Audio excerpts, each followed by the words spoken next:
Before we get into the deep stuff, let's give some basics or some things I want to do inquire from the others. Walk me through the Santa Fe Institute. What was it about the time of the math? And this was in the late 90s. So they're not going to hear me on this part, right? We're going to do it both ways? It will not be on the video, but we do have you recorded. Fine. Remember, when you're answering on these questions, I'm not in the shot, and they're never going to hear my voice. So a little bit you got to repeat in your answer, you got to repeat what my question was. Oh, a little bit. Okay. Santa Fe Institute. Why, when you're at the top of your game on Wall Street, do you decide to finance, which was at the time, or endow, or become the donor or sponsor, however you want to say it, for what was considered the most cutting edge group of mathematicians in the world? Action. So Santa Fe Institute in the late 80s, early 90s, I was interested, I was on the board of Rockefeller.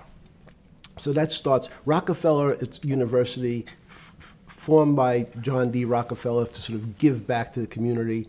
It's east side of Manhattan, except it was old. It was sort of old-fashioned. They were talking about medicine, and medicine by itself was, again, subject to the ideas of science. They were trying to use science to find cures for disease. And I said, no, we need to do something different. We need to start interdisciplinary work. In most... How did a schmuck like you get on the board of Rockefeller? What year was that? I don't remember. Late, I think 89 or 91. So that's one of the most prestigious research places in the world, correct? Yes. Okay, how did a guy like you get on the board of a blue blood, internationally known, hard research, Nobel Prize winners all over the place? How do they pick a guy like you, a trader from, or basically some guy from Bear Stearns? Good question. So I was asked to be on the board of Rockefeller. And I think it was, I was on the board of Rockefeller. There was a money manager who said, Rockefeller needs someone with financial expertise because the university is growing and there's lots of new things. You have to, again, we go back to the original discussion the last time. Up until the mid-'80s or sort of early mid-'70s, the most important thing was your name. If you were Rockefeller, you already were considered to be brilliant. If you were head of General Motors, it was your reputation. It was who you knew, who your family was, what was your character. And then in the mid-'70s, basically, if you remember, you probably had a calculator. It was very advanced in those days to have a Texas Instrument calculator, where it could, by putting in the numbers, it would multiply for you to do square roots. And that was the first, and everyone who had a calculator was already advanced on Wall Street. A simple almost like your accountant. The most important parts of business were really now going to calculations. So it's not only mathematics, but it's things that could be calculated. Reputation couldn't be calculated. I could give you, are you a 10 on a reputation scale, an 8? What does it mean to have a measurement of your reputation? We'll get to that later. But places like Rockefeller needed someone to say, look, we're entering a different world where numbers and the numbers of companies, portfolio management was going to be balanced. It was going to be statistical. Jeffrey, could you come on the board? Potentially sit on the finance committee, Nancy Kissinger and a bunch of other people. And David Rockefeller and I got along very well. He was this unbelievable human being. Respectful to everyone. He introduced his driver as his colleague, not his driver. He would never say, this is my driver. He said, it's my colleague. And David started to explain to me world politics. So David would say, Jeffrey, money is going to be sort of the most important things. People don't understand money. You seem to have this knack for money. I said to David, tell me about your life. What was the worst and the best part of your life? So David said, when I grew up, everyone knew I was a Rockefeller. They didn't know that my father told me he would not leave me a dime. No money. But every time we went out to eat, me and my 5 friends in school, they would leave me the bill. They would expect me to pick up the check because I was a Rockefeller. And he said, I was chairman of Chase Bank. And he said, I remember like it was yesterday, one of the headlines in Time magazine said, David, please fire yourself. So he thought that there was a world that existed that would be a combination of both politics and business and leadership.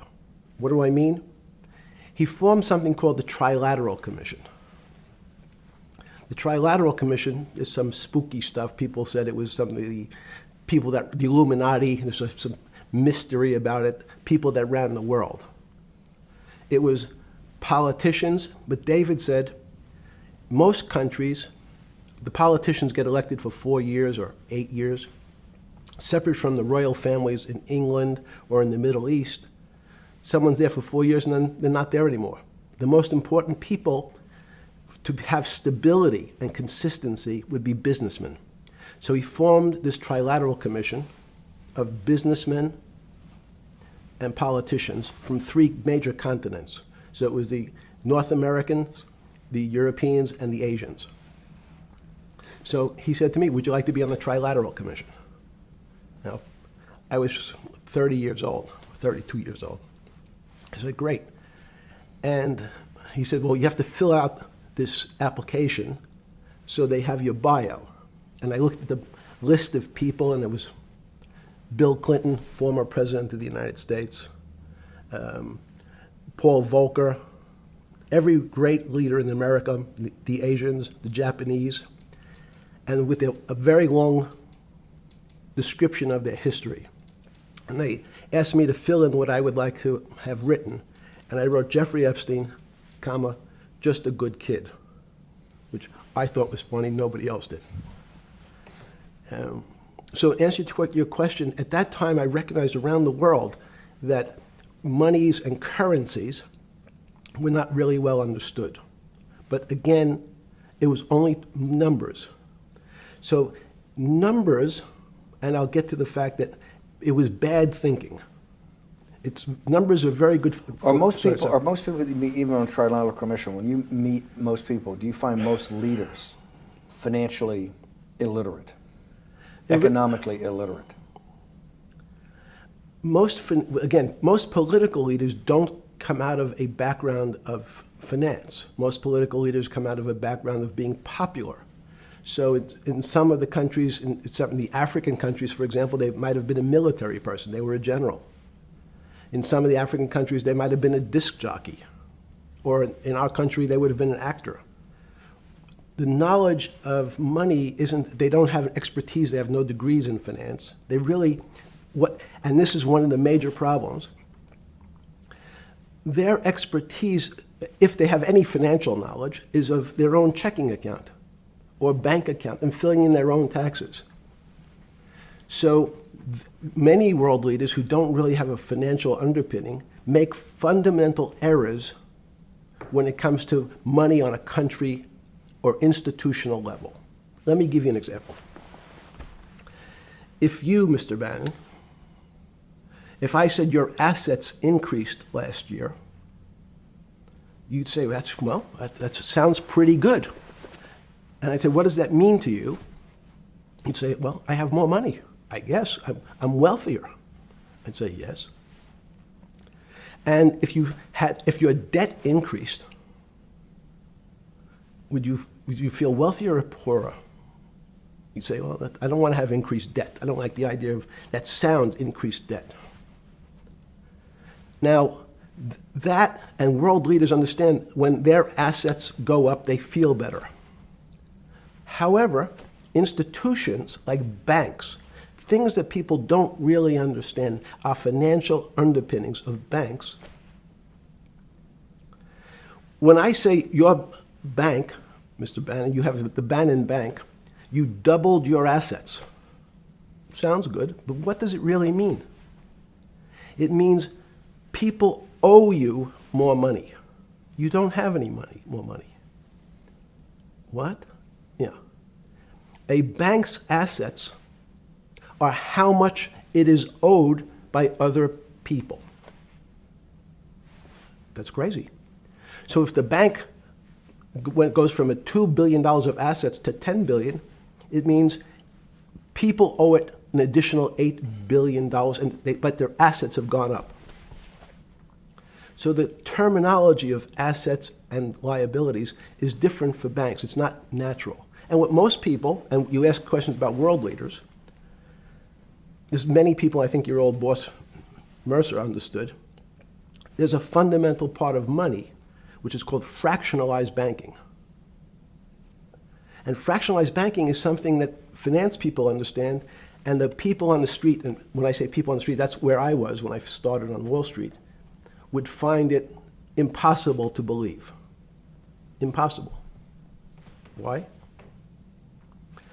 Bannon Bank, I give you $1, just one single dollar. In our system of banking, I would say, okay, Steve, I gave you $1. How much could you lend out to your friends? And your natural reaction would be probably something less than $1 because I want to keep something in my pocket. The way our system works is if you as a bank are holding my dollar, you can lend out an additional $8 or $9. No, it's impossible. I only have $1, Jeffrey. We have something called fractionalized reserves, which is if you have 1, you can lend out 9. That's the way our system works. And so not only do world leaders not understand banking, but the man on the street, my father who worked in the park department, it would be beyond his imagination that people could lend out more money than they actually had in their pocket. Next question. But how did this, in understanding that, when you get on something like the Trilateral Commission, you're on the board at Rockefeller, which is the most advanced research. You get brought into the Trilateral, which is the elite of the elite. How, since you're only at that time 30-something years old. 8 years from teaching at Dalton, right? You're a Dalton. No, 10 years. 10 years right. teaching at Dalton. Yes. Walk us through. I mean, put us in the room. Walk me through exactly what it felt like. What it felt like being on the board at Rockefeller. You got these Nobel laureates, and you're sitting there making decisions, and you start to meet these people at Rockefeller. Now you start to meet these people at the Trilateral Commission. What did it feel like? It's a great question. So what did it feel That's like? what I'm in the business of asking. Yeah. What did it feel like meeting some of these people like Kissinger or Rockefeller? And those were two extraordinary people. But in general, I think the question, the people on Wall Street, I tell the story, the first day, one of the first days when I was in Wall Street, someone said to me, would you like to buy ATV? And I was looking in the brochure and I couldn't figure out what stock had a symbol of ATV. And when I finally said, well, I can't find it. And they said, what's the matter with you? Do you want to buy ATV? Which is, he was selling hot televisions, stolen televisions from the floor of the American Stock Exchange, referred to in common parlance as the televisions fell off the truck. So I knew what that phrase meant from Coney Island. But what I found was most people, be it in business, in normal life, or in the world leaders, don't really understand money. It is something they think about. They have a sense of what it is. They certainly want more of it. But they also make statements like, we want more money, but we don't want more debt, which just shows a misunderstanding of what money at its core really is. So most people don't, they want to make it, they want to save it, but to understand it intimately is not a normal characteristic. At the first Trilateral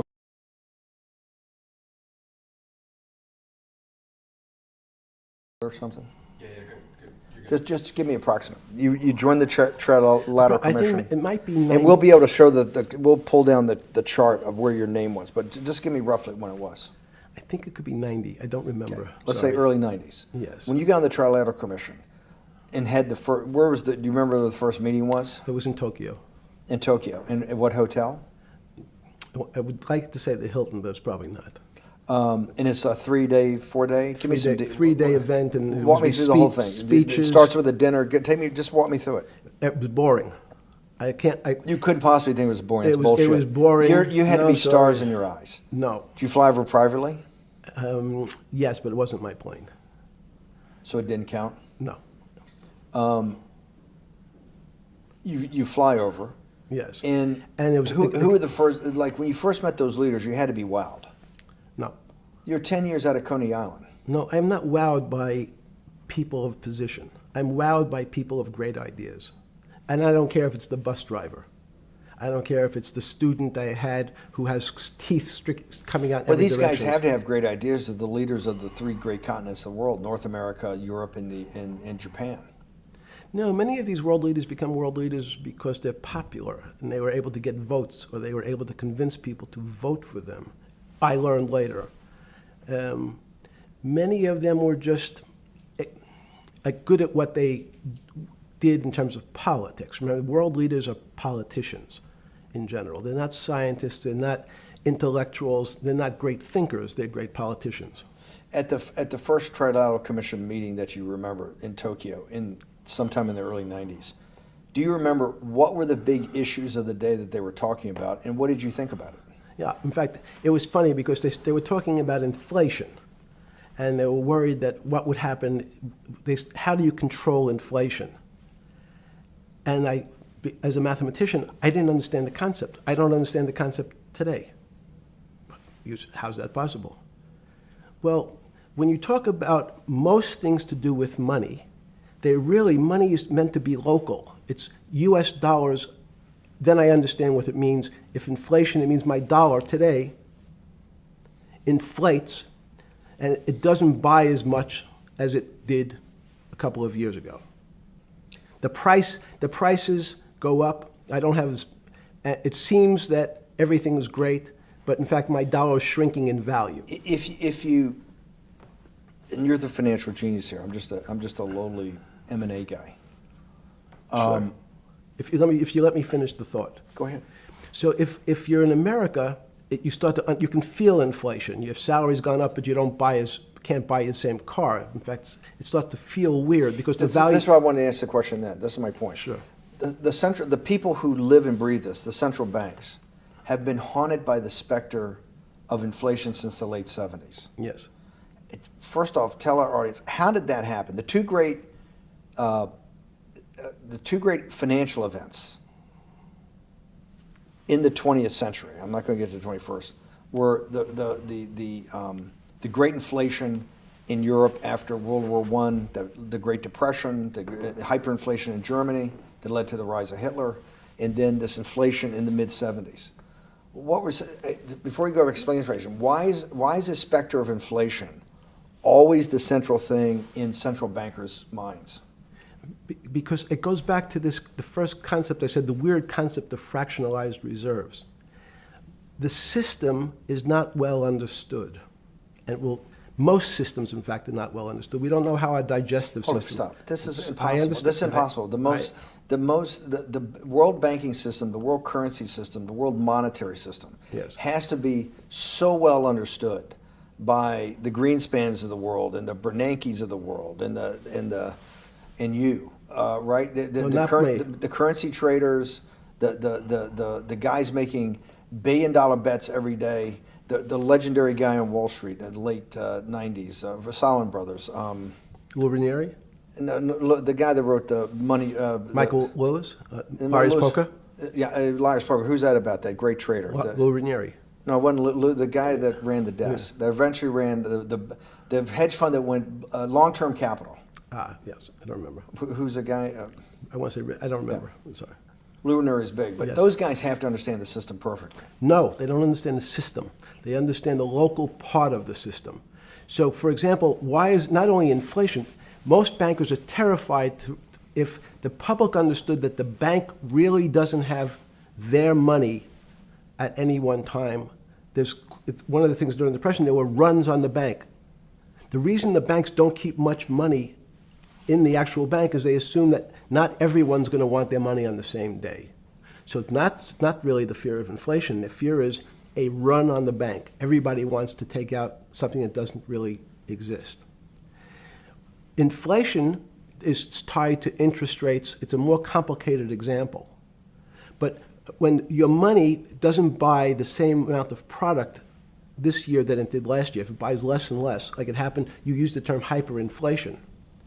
There's certain countries that are not managed well, like in Africa at the current, a $100 billion bill, $100 billion bill in Zimbabwe is worth 1 American cent. That's the perfect example of hyperinflation. It goes up, it doubles every day. So people are afraid that their value in the system starts to break down. But so if I said to you, does your doctor understand your body system? You'd say, well, I hope so, because I want him to keep me healthy. But you could have a kidney infection, you could have a heart attack, you could have a broken knee. There's lots of pieces of this system. And in fact, when you ask the question, very few doctors understand your entire body. There's a specialist for your knee, there's a specialist for your polynoidal cyst, there's a specialist for your head, and now we have specialists in different areas. So and I'm going to get to your first question about Santa Fe Institute. The world economy and your body are both comprised of little systems interacting with each other and making one big system. This is what's stunning for all the little guys out there, the populist movement, the little guys that haven't had a pay raise in 30 years. They think that these elites, have everything. The guys in the room making the decisions, the party at Davos guys. You're sitting there, you don't think many people today really understand the complexity and really all the moving pieces and how they interconnect to the world's financial system. No, not only don't they understand the complexity, and that goes back to Santa Fe Institute was an attempt of trying to see if there was a way to mathematize, formularize, or algorithmically understand what the term complexity means. That goes back to the original question. Complex systems are complex by definition. But there's not necessarily, it's not one level of complexity. We might say, well, our fingers are complex, the movements, the muscles of our hands, but it's not as complex as the blood system. Now I have a circulatory system. I have systems on top of systems, so that there's no one group of or person that really understands the way the body works. There's no one group that understands the way the financial systems work. You might understand U.S. bond market. Now, you've asked about the trade of long-term capital. That was a bond fund, very small part of this very complex system. So the goal of the Santa Fe Institute was to see, is there a way to get in, somehow understand how complex systems interact? Fast forward, Steve, to today, where Google and these other engine companies, the other tech companies, are trying to build artificial intelligence. The strangest thing that they've found, one of the strangest things, is that the systems that they design, this artificial intelligence, which a lot of people have heard about, is they design a bunch of systems. They're called neural nets. Terms simply taken out of brain work, neurons in the brain. Nets because they actually look like a net. They put in some inputs. The computers work, spit out an answer. Sounds normal to you. It's because you're thinking about that calculator you had in 1976 on your desk. When you ask the person who designed the system, how did it come to that answer? How did your neural net, can you show me the calculations? They say, no, we don't know. We don't know how the thing we designed actually came up with that answer. That's pretty strange. They take the same neural net now and they put it in front of a video game. No learning, nothing. They said to the computer, they say, sit in front of your video game and learn how to play. It seems the computer learns better than any human in history, faster than any human in history, beats any human in history, but when you ask the designer how did it do it, no one knows. It just did it. So that's the first little touch of things that we already have gotten to a place where we don't understand it, and we built it. On Sunday afternoon, September 14th, 2008, where were you? Sorry? It was the night they put Lehman Brothers in bankruptcy in London. I was in jail. Seriously? Yes. So the financial crisis of 2008 happened when you were in jail? Yes. Oh, this is going to be so amazing. This is going to be so amazing. I take it you didn't have your Wall Street Journal dropped off to you in the morning, your Financial Times. No. How did you hear about how did you hear about, because I want I forgot about this, but yes. I'm trying to get, this is going to be amazing. Let's go back and do that again. Sunday afternoon, because I want to find out about people, the geniuses understanding the complexity of the financial system. Because I think the best example we have is the financial crisis, the crash of 2008. Sunday afternoon, September 14th, I think it was, 2008, is when they were working feverishly in Midtown Manhattan at the Lehman Brothers offices and at various law firms around town, and with the Secretary of Treasury in the Federal Reserve, what they're going to do with Lehman. They decided they weren't going to save it. And so they prepared to put it into bankruptcy at the open of the market in London the next day. How did you hear about what was going to happen to Lehman Brothers, and what did you immediately think when you heard they was going to be put into bankruptcy? I'm glad you asked that question. I was in solitary confinement September 14th. And again, some of the public stories about the wonderful time I had in jail and my work release, which didn't come till months after. I'd been there since June in an 8x10 cell with a bed in the back, a 6-foot bed in the back, a chrome sink with a toilet attached to it, and a little piece of metal sticking out that was supposed to act as a table. Now, since I was in jail, there were no books. Why? There's no library. No library, but you're in jail. No, I was in jail, not prison. So in jail, I was in a place which was called the Special Housing Unit, which is for the roughest, toughest, meanest people. They had put me there, they said, for my own protection. So I was in a 8x10 cell with a little slit in the door where they would serve my food on a tray about 9 inches by 4 inches.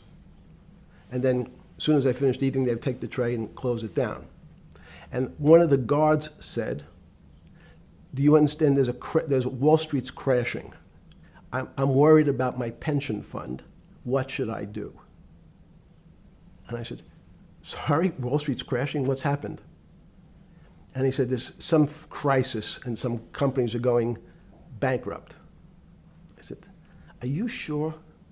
And he said, yeah, it's all over the papers. We're all terrified we're going to lose our life savings because we have either a 401k or our pension funds. We don't know anything about money. Mr. Epstein, can you tell us, like, what's going on? Am I going to be able to afford my children's education? Am I going to be bankrupt like this company called Lehman Brothers? And there's another company in the front page today called Bear Stearns. Oh, no, I said.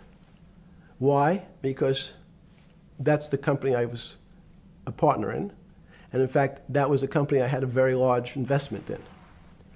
So, as a great story, I didn't have my Wall Street Journal, but in the early mornings, you're allowed to make 2 phone calls, collect.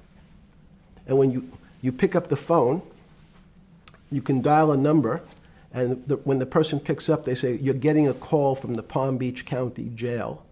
Will you accept reverse charges? And the person either says yes, and the call goes through, or the person says no. The person I had called was Jimmy Kane, the president of Bear Stearns. And I said, tell me what's going on.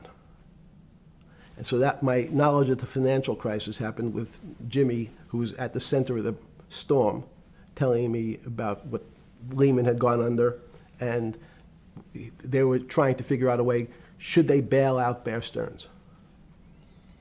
Did it strike you at the time of the mess you had made of your life to be in a situation that you're one of the greatest financial minds in the world, looked at by world leaders and asked your thinking by the most prominent and important people in the world, and here you are in solitary confinement. You got to make a collect call to somebody. Did it strike you at the time how how all the threads of your life had come together and put you in a position, or you had put yourself in that position? No. So it never struck you when you had to make one of your 50% of your collect calls that day, you call the president or the head of the CEO of Bear Stearns. The biggest financial event in your life is taking place, of which one, every important person in the world would be seeking your opinion. Number two would be a once-in-a-lifetime opportunity to apply your craft. Number three, it would be a once-in-a-lifetime opportunity to make money if you were smart, and obviously you're smart. You're telling me here, truthfully, that it never hit you at all of how you'd ended up in a place where you had to make a collect phone call from a jail cell that was 6x9 with a steel bed and your food being passed in through a slot. The question you want to ask is, who was the other call to? Okay. Who was the other call to? The other call was to my friend at J.P. Morgan, who was then, I didn't know it at the time, trying to buy Bear Stearns. So at one point, I had two phones. It was difficult because they're afraid people are going to hang themselves with the phone cord.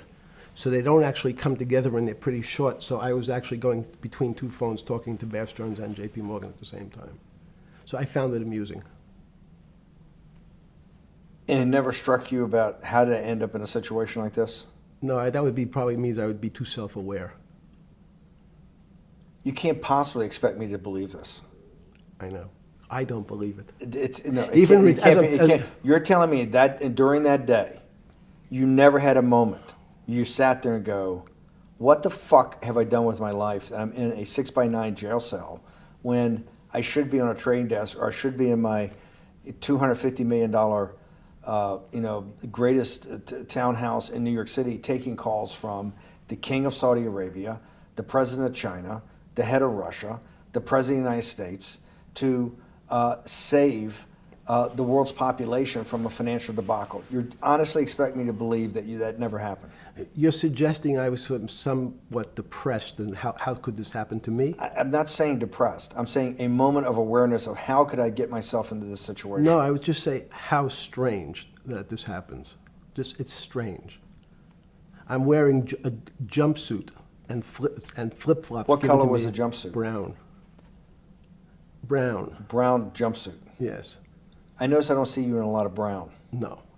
Brown jumpsuit and flip-flops. Flip-flops, yes. With no access to books, no access to newspapers, no access to anything. You had lived on information. Except my Almond Joy bars. I had extra Almond Joy bars. Did you eat Almond Joy bars and things like that because you're afraid of what the cooks did to your food? Yes.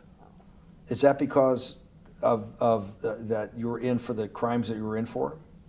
No, it was just in fact, I was. Is it because you're wealthy? Yes. How did you know that? Well, people would constantly come if I was passing by or have to go for my medical. People would either ask to borrow money or make some other types of comments about. In the beginning, what were the comments? At the beginning, what were the comments? It serves you fucking rich guys right that you're here next to me. There was nothing about your crimes. No. So all this rumor you hear all the time about people in prison that commit the type of crimes you commit, you're saying in your personal thing is not true. No. It was all because you were rich. Yes. And it was all because they wanted to borrow money. Or get advice. Yes. Wait, they get advice to go long. Yes. You're telling me is this time to buy? You're telling me in solitary confinement they're interested in going long. Yeah. They want to know what does that say stocks. about human nature? Well, what I think that people find, one of the reasons they wanted to keep me in solitary confinement was they were afraid that everybody would want to know which stocks to buy. But what happened was, after this crisis, now it's on the front page of every newspaper. I don't want to lose this day. Sorry. When you first heard that, was it Bear Stearns had been kicked into bankruptcy, 6 months before? No, this is the same time. This is part of the same deal. I thought, no. Bear Stearns, they saved Bear Stearns and didn't save Lehman Brothers. That's right. it. 6 months before they had bailed out Bear Stearns. But Bear Stearns was still a zombie, A shell of its former a self. former self. But they had quote unquote saved it. They admit. Why did they make the decision in your mind? Why did Hank Paulson and Bernanke what's this concept of moral hazard? Explain to the audience what moral hazard is, and why did they save Bear Stearns 6 months before, and why did the smartest guys in the room decide not to save Lehman Brothers? It's a good question. The real issue is I'd have to go back when you have these systems to the way your doctor responds to any type of emergency in your body. If they might decide to save your kidneys and let your gallbladder go because the gallbladder is less important to your overall system. If at that time, even it's not that long ago, the boogeyman was when said, well, what really happened? Jeffrey, what really happened? What is this financial crisis? And, some of the progressives and the right wing blame it on the banks. It was the banks' fault. And it's the fault of this very esoteric, unknown concept of derivatives.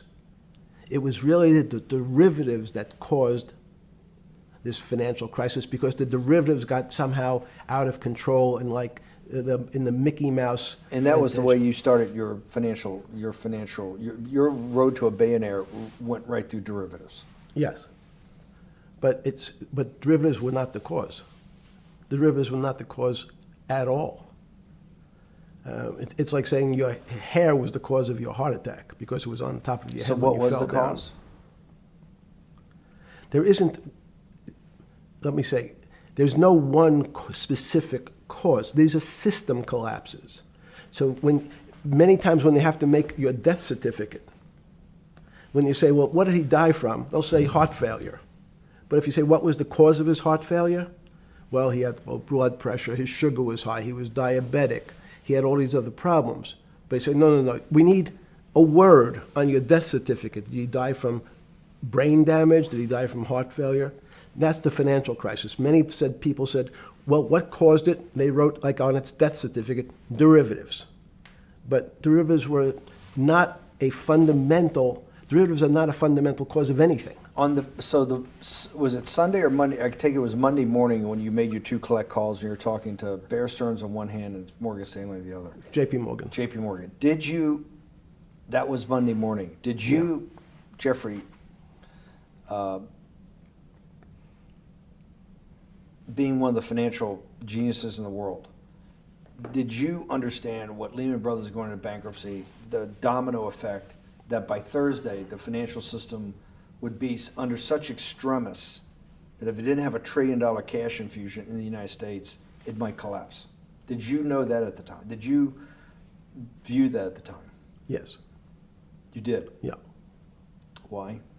Again, I don't want to bore you or the audience with the idea of it's a medical procedure, but you had system failures.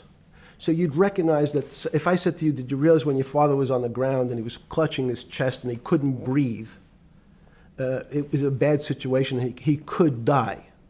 That's how I saw it. Did you immediately think about the commercial paper market? I mean, the mechanical triggers that actually you had to blow through these circuit boards. Did you know the circuits? Did you understand the circuits? Or did you have a concept of the circuits that were going to get blown through? Yes, but only because of an analogy to a body. And in fact, from my telephones against the wall with my little metal wires, because the next day I talked to another person in Washington about the issues of what I thought was happening, and I made the same discussion about the... They were at the Treasury Department? Yes. So in a 6x9 cell in... The phones were outside the cell. In Palm Beach County, California? West Palm Beach, Florida. West Palm Beach, Florida. This was your juice diet. West Palm Beach, Florida. West Palm Beach, Florida. West Palm Beach, Florida. You're making a call to Washington, D.C. to talk to some deputy secretary of Treasury. Someone in Treasury. Right. Someone in Treasury. Right. And that does not, the night before you go to bed, it doesn't dawn on you at all. You never have a moment of self-reflection that, how did I end up on this metal cot when I should be at the center of things? No, I had a telephone. So I said, I can talk to, it makes no difference where I am, in fact. I'm still talking to the same person if I was at my home in Palm Beach. But I'm the here in difference in your jail. home in Palm Beach. I can dial my that's a own phone. That's bullshit. No, but you can also make 1,000 phone calls. Here you got to make one, and he's got to take. Think the how much charges. better that was. I had to decide who was the right person to call. That was unusual for me, because I would have called 20 people And before. what was the advice you gave him? I said, you have a sick patient, and it's very much like a sick patient in the emergency room. You can't think about it like your car. People in normal walks of life think about money and things as a machine. And unfortunately, so if your car breaks, cars are always easy to fix. My jets, my cars, if it breaks, I know it can be fixed because it simply follows the same pattern. If this part breaks, you replace the part and the thing works again. People and the financial system are not machines. They can't be fixed the same way. You can't simply take out put some more juice into the commercial paper market, and that's like replacing the carburetor on the car. It's much more, I have a patient who can't breathe, has a stomach problem, can't see, looks bleeding at the same time. What do I do first? I have to think about it as a system. Where's the most logical place? What's the most dangerous place? If your heart stopped, we have to start your heart again. In the equivalent to the money market, why do I have to start your heart again? I need to get your blood flowing. If your blood stops, you're dead. If liquidity, which is the equivalent of blood in the financial system, dries up. Once liquidity is basically cash, putting cash into the Forget system. about what it is. Okay. Liquidity is liquidity. It allows the system, it's the blood of the system. You need to pump blood hard into the body of the economy to keep it flowing. And if you're, especially when you're worried about someone dying, you're not going to be worried about the niceties of, well, you got the shirt dirty and there was some damage. Pump in that blood, keep that heart When you pumping talked to the person in Treasury on Tuesday, the 16th, did you get a feeling as you were sitting in your 6x9 jail cell in West Palm Beach, Florida, that they were on top of things? No, you can't. It's impossible to be on top of things. There's no such thing. It's, again, the doctor watching the patient die. You hopefully have some confidence that he's seen it before. He recognizes that there are some steps he has to take first before he bandages the guy's finger or worries about what shoes he has on. So you hope that the people in charge, your doctors who are working on the emergency patient, have enough experience and, frankly, judgment to try to keep the patient alive. Did you think that they had those things, patience and judgment? They had pretty good judgment, and you needed a lot of luck, just like in the dead patient. You need to, hopefully you put that blood in and it's not too late. And you make some mistakes, but you have to know you're going to have to give it a shock. In the run-up to the September crash of 2008, Yeah. I guess you weren't occupied with finance. That whole summer, how long had you been in jail? Went to jail June 30th. So the entire summer. Yes. Before you went into jail, you were still very active in the financial markets. Yes. When I say active, you trade currencies every day, you trade stocks every day. When people, I don't do any. Someone like you, or you give advice to people to trade stocks or trade currencies. I don't trade every day. I think that's, like Woody Allen said, you can't beat the bank. So I try to pick my spots. George Soros picked his spot when the pound collapsed. This would have been a great money-making opportunity that passed me by when I was in jail, but that's not how I think. In the run-up to that, in the spring of 2008, that's when Bear Stearns got in problems, I think, in the spring of 2008, and they decided to bail it out.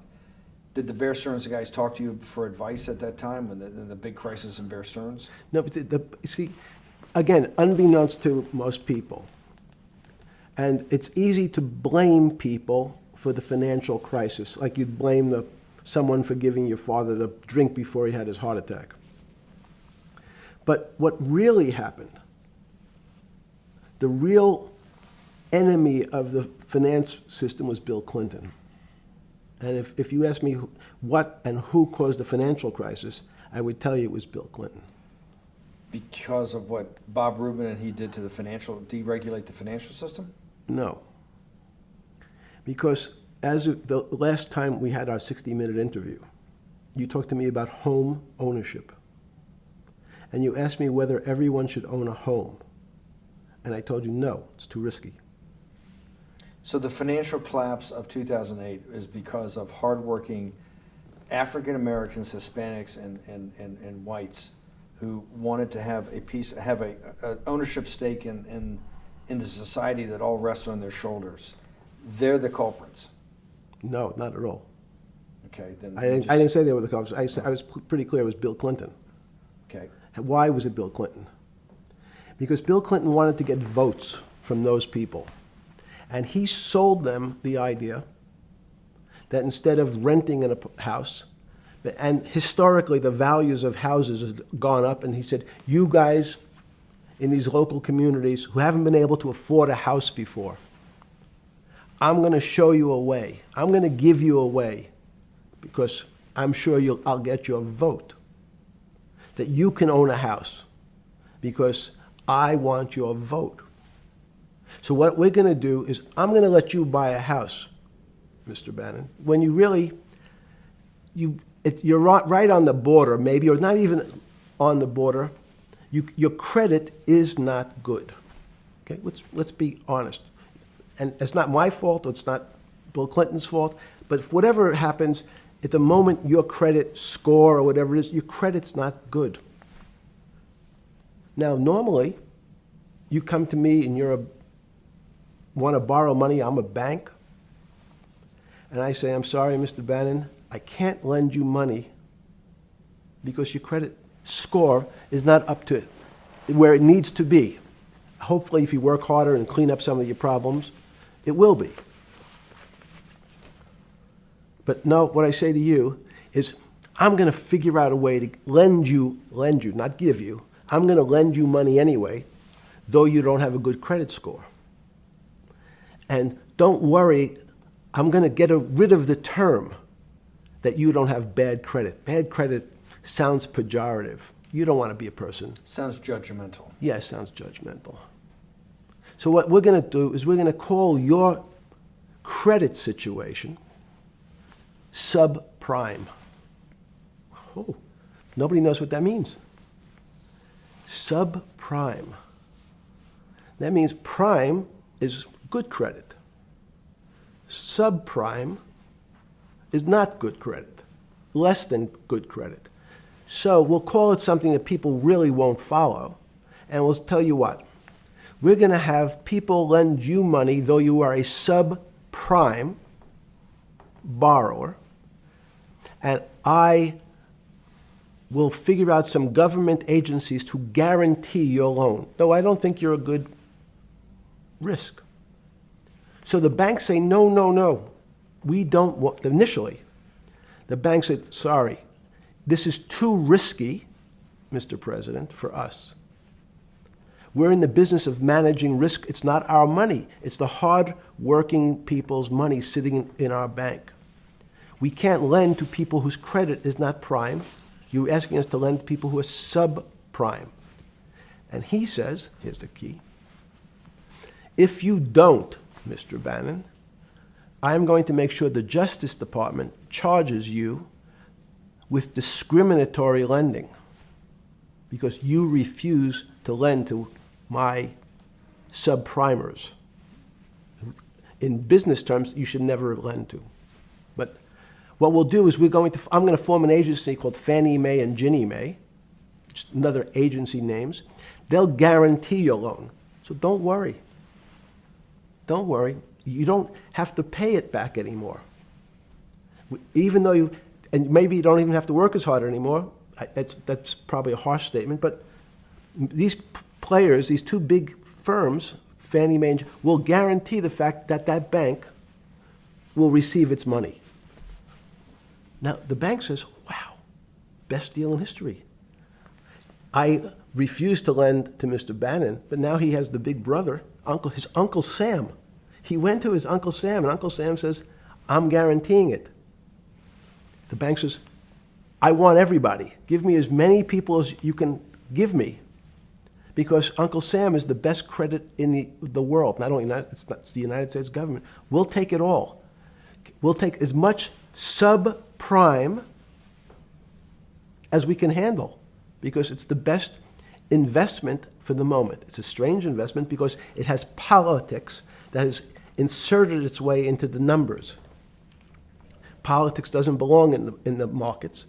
But now we're going to have, I want the votes, we'll make guarantees that you who can't get a house normally will be able to get a house from the bank.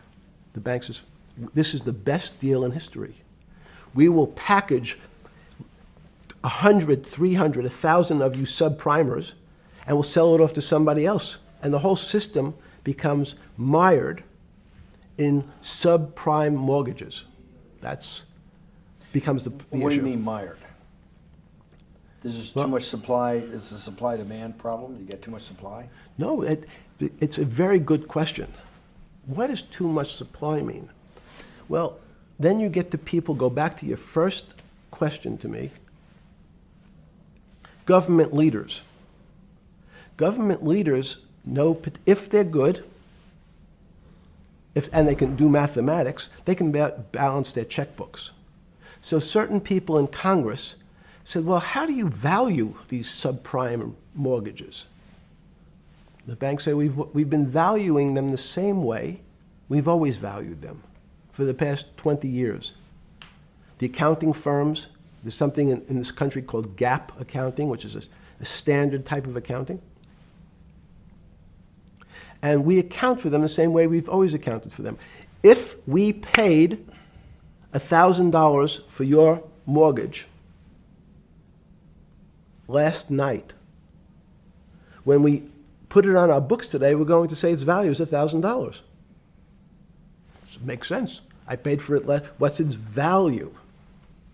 It's $1,000. That's what I paid for it last night. No. The Congress people said, that's not really a good answer, you know. That doesn't give us confidence that you know what you're doing. Because what happens if you have to sell it tomorrow morning? Something's happened and you have to sell it. Remember, there's a concept of stress tests. Would you be able to value it at what you paid for it the day before? And Wall Street says, that's not the way you can think about this. This is crazy. We always value things at the cost from the day before. And they changed the accounting method, in essence, to say not what it was worth yesterday, but if I have to sell, what would it be worth? That's impossible. So what happens is every bank now has to value something that they bought yesterday at lower than they paid. Never before in 20 years did they have to do this. So something they bought at 1,000, on their books was 1,000, is now 990. That starts to, you asked the question about what did I start to think about. Something's 1,000 and 990, this person now has to value it at 980. When did you first start to get nervous, understanding Bill Clinton in all this? Did you change glasses? Yes. Okay. I changed shirt. I saw that black. Are you okay with the? Yeah, great. I think we're gonna have all kinds of changes. I'm experimenting. Yeah. Okay. When did you get a feeling? Did you ever anticipate before it happened something like 2008 could happen? No. How could that be? It's the word I can beat it to death. Is that it's very much like would I anticipate I'll have a heart attack tomorrow? Unlikely. Was 2008 a heart attack or a stroke? Debilitating. It's a better.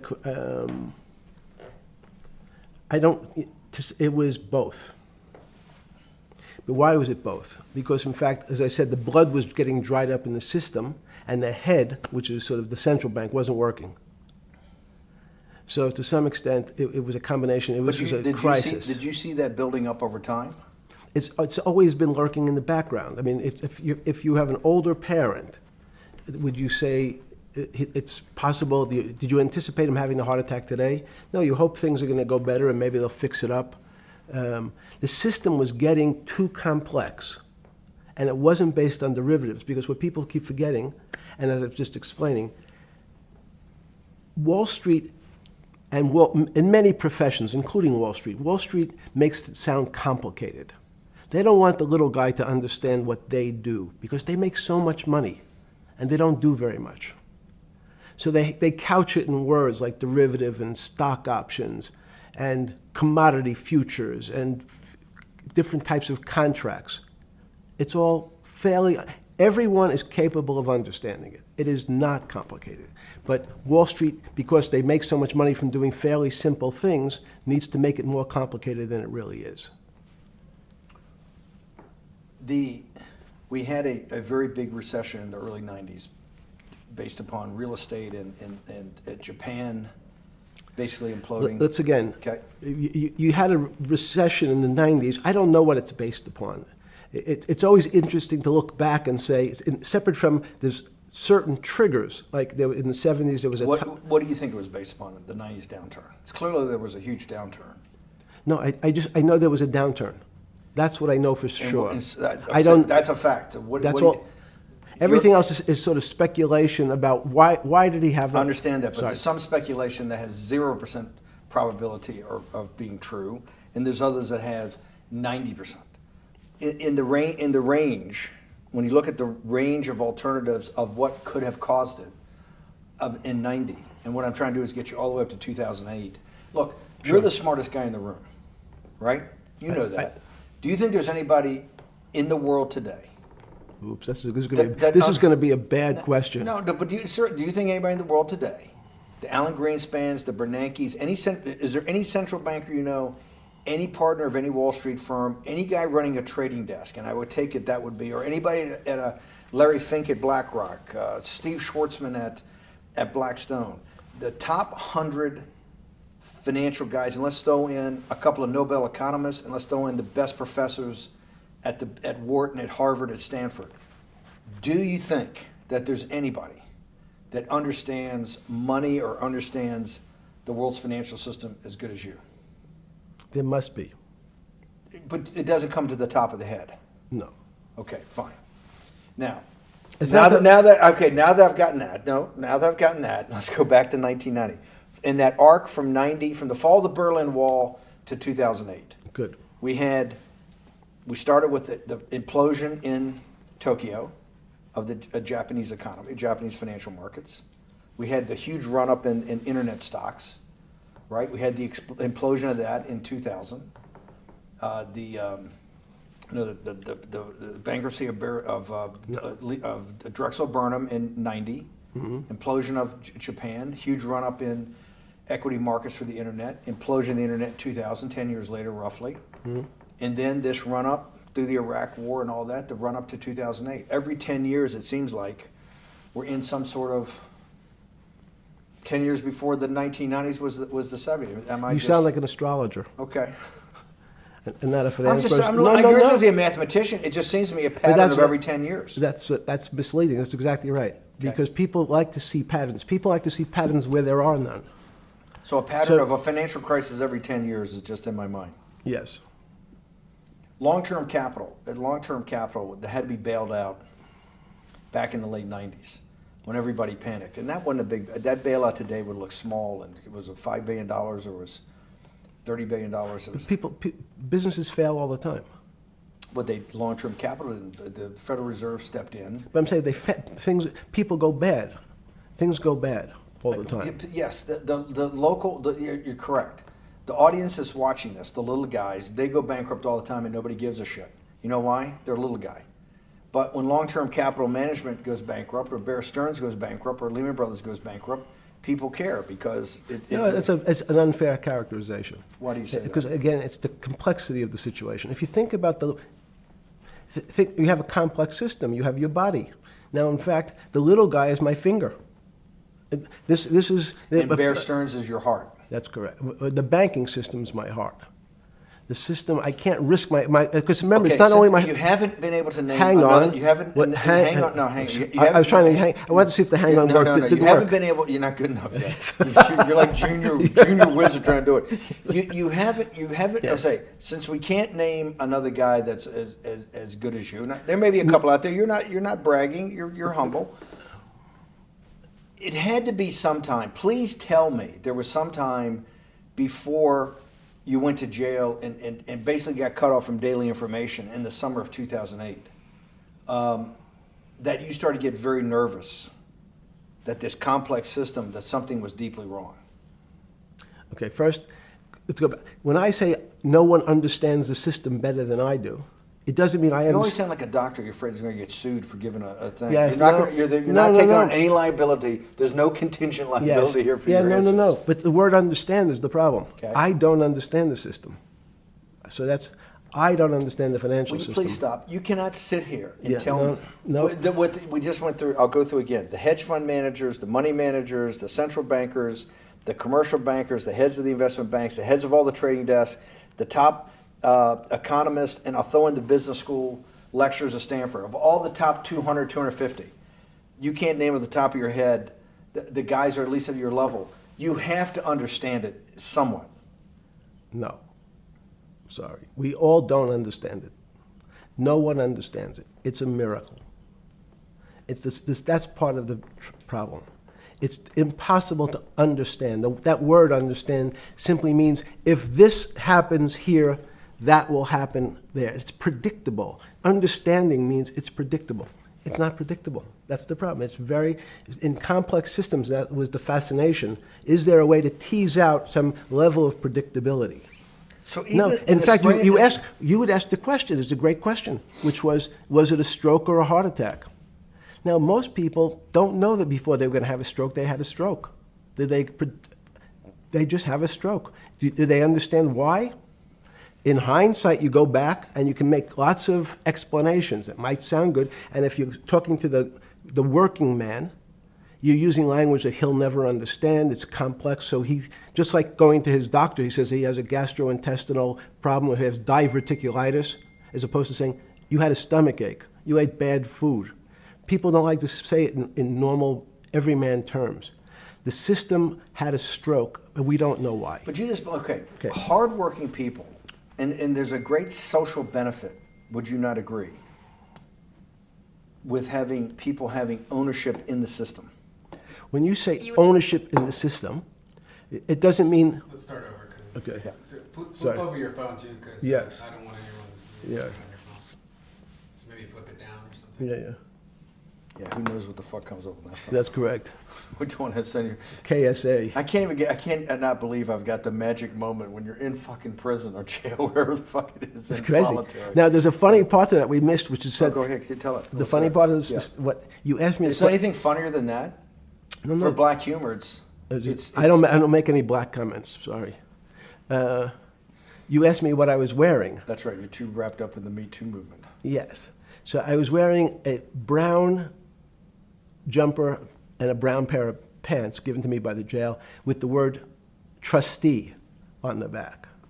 Because you had qualified to be a trustee? Well, the funny part was it was spelled Trusty. So I wasn't really sure. I'd been a trustee in many different operations, but it was the first time it was actually printed on my back and spelled incorrectly. Probably had a higher level of being a trustee at that than you had at all the boards that you were trustees, right? Yes, right, because as the trustee meant you get two devices to clean your toilet as opposed to one. Yeah, but it also meant that you had some sort of personal fiduciary own responsibility for oneself, right? In the jail? You mean? Well, that's what being a trustee is. That's where they give you two. Yes, you get two cleaners. I was a trustee in the jail because I was able to teach some of the kids to help them get their GED.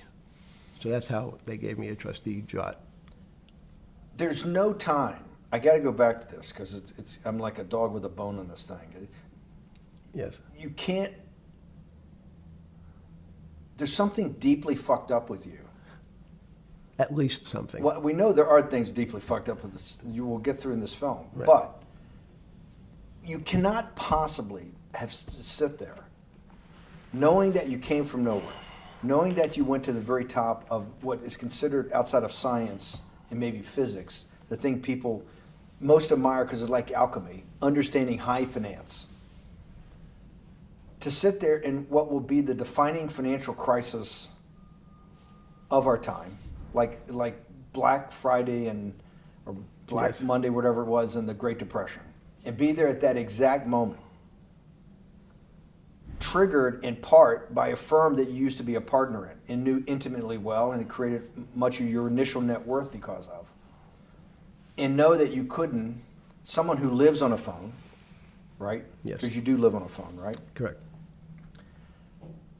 You had to make just 2 collect calls. You cannot tell me sometime during that day you did not have that conversation with yourself of how the fuck did I do this to myself to put myself in West Palm Beach in a 6x9 cell with a metal fucking bed with a brown shirt that said trustee spelled wrong. So did I find it amazing that I was there? That's a Not better- amazing, and I don't want to say it was not Nope. funny. Oh, I thought I wasn't funny. Right. But Not I- amazing. no, it was incredible. Incredible in what way? This- Incredible, like how do I do this to myself? No. It's as incredible as me sitting here in this house. They're both just 2 sides of the coin. That's how I think about it. That my life today is incredible. Do you consider yourself a stoic? No. I consider myself a hermit. Stoics are not very happy.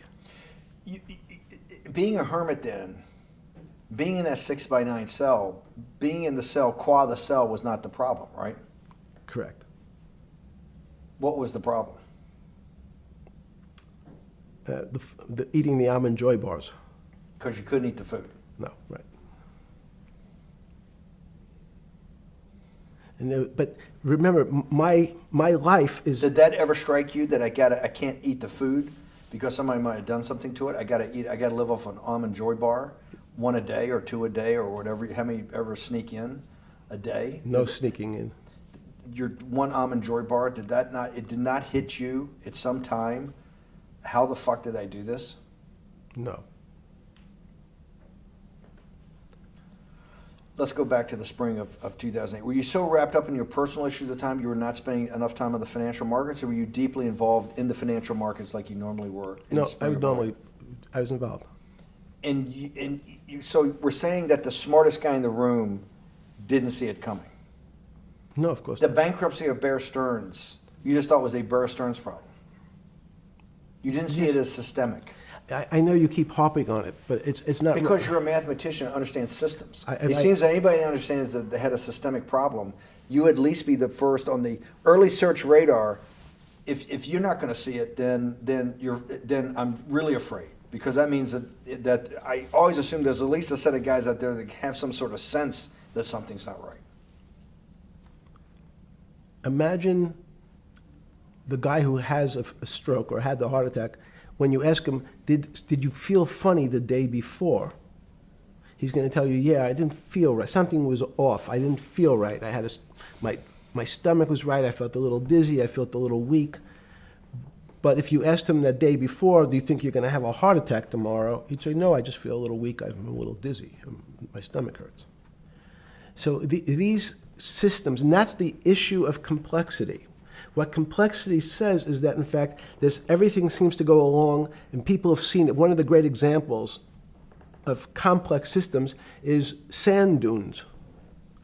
In fact, the sand keeps building up. People have seen some, and all of a sudden, one more sand drop, and all the sand starts running down the hills.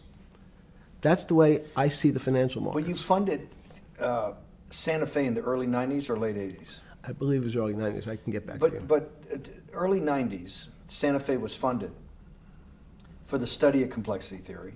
It was studied with math. So let's back up.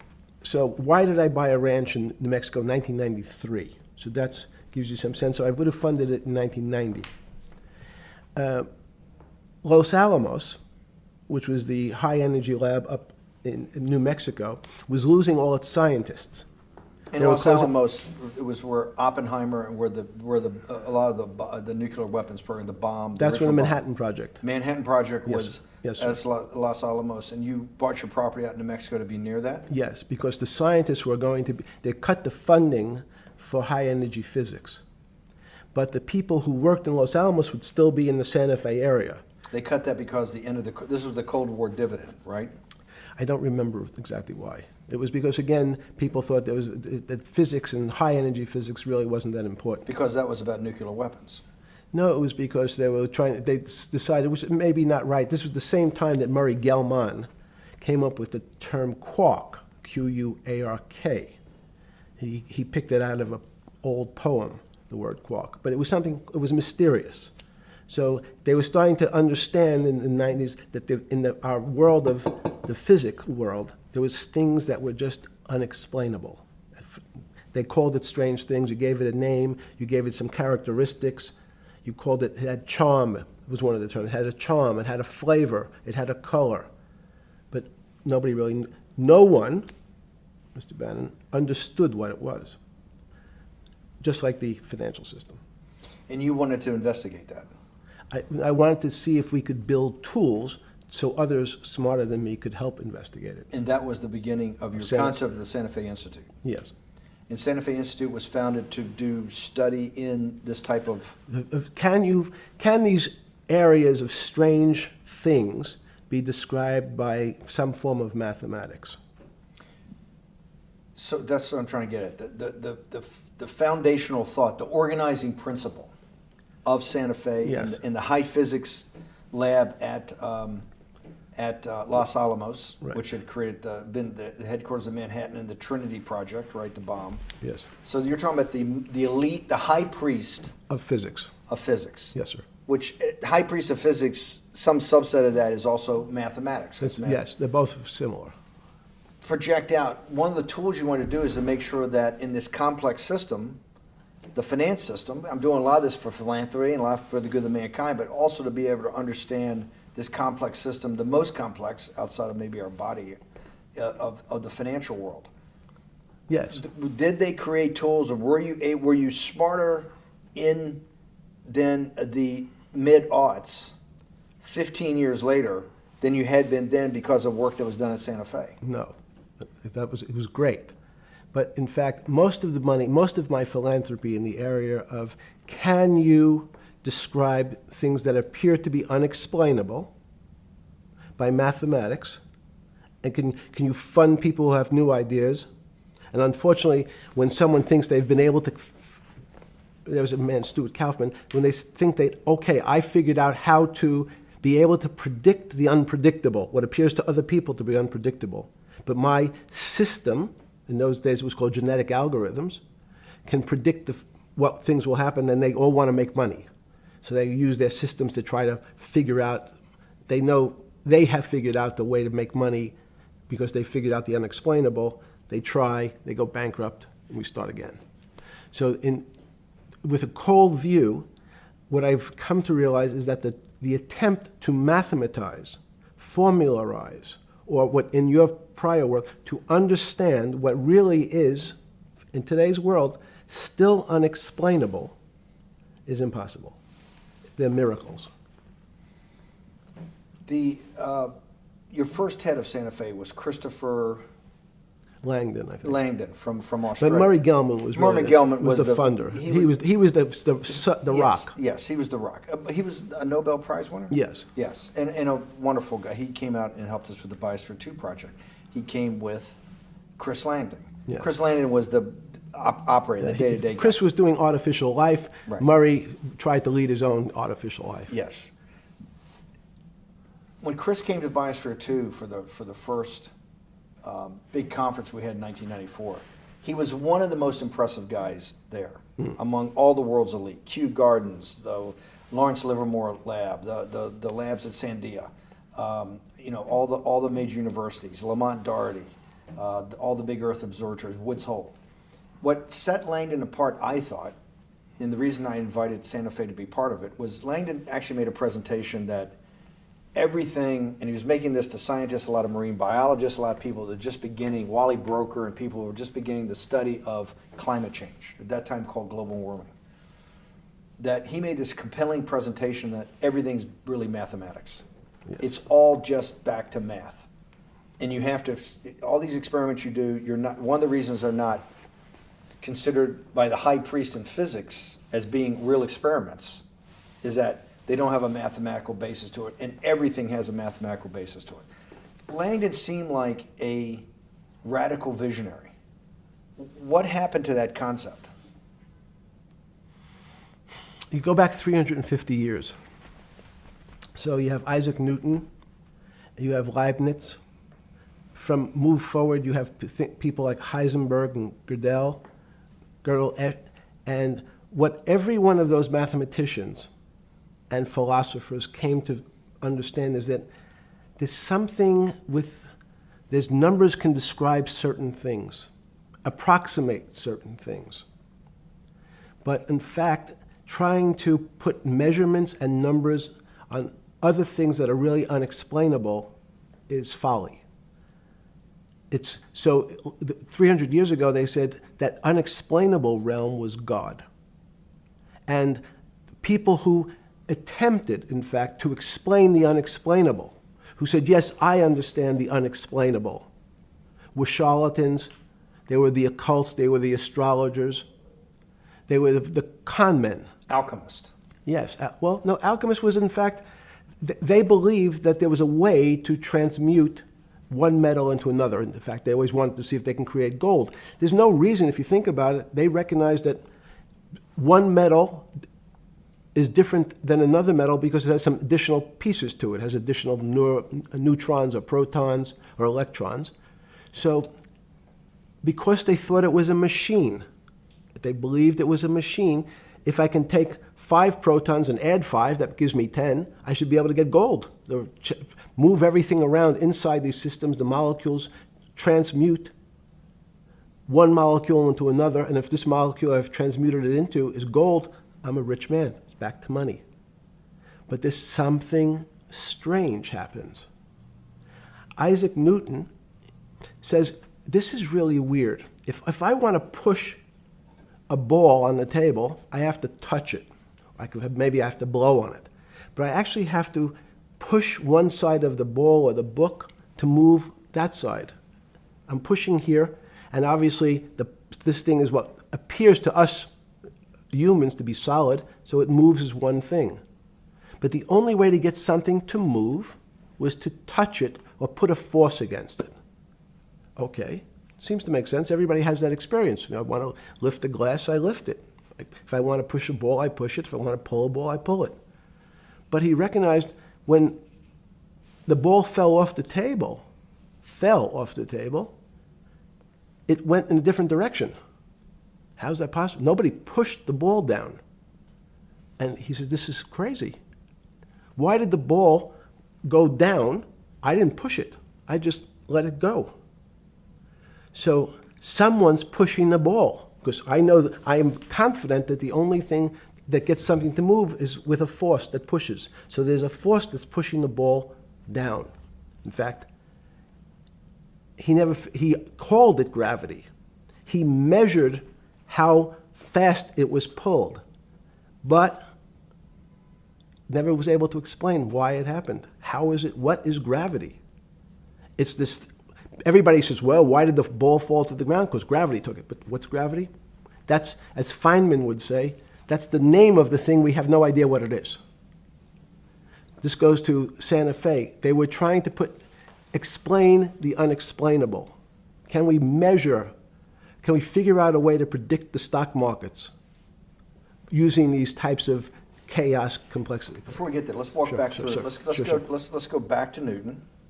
Sure. Pre-Newton and then Newton. What did Newton solve that for millennia up to Newton had not been solved? And then I want to go forward all the way to Santa Fe, what they were trying to solve. Let's start with just 2 or 3 of the basic guys, but let's go with Newton. What pre-Newton, it was what? And then why is Newton such a genius?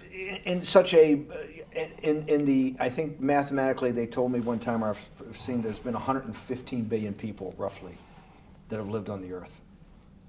And of that 115 billion, Newton. Are you sure that's a number? That sounds a lot very high. We only have 7 now. I think in the history of the earth, I think I'll pull up the stat for you, but I think it's 115 billion people. They figure that probably is inflation. That's why you have lived on Earth.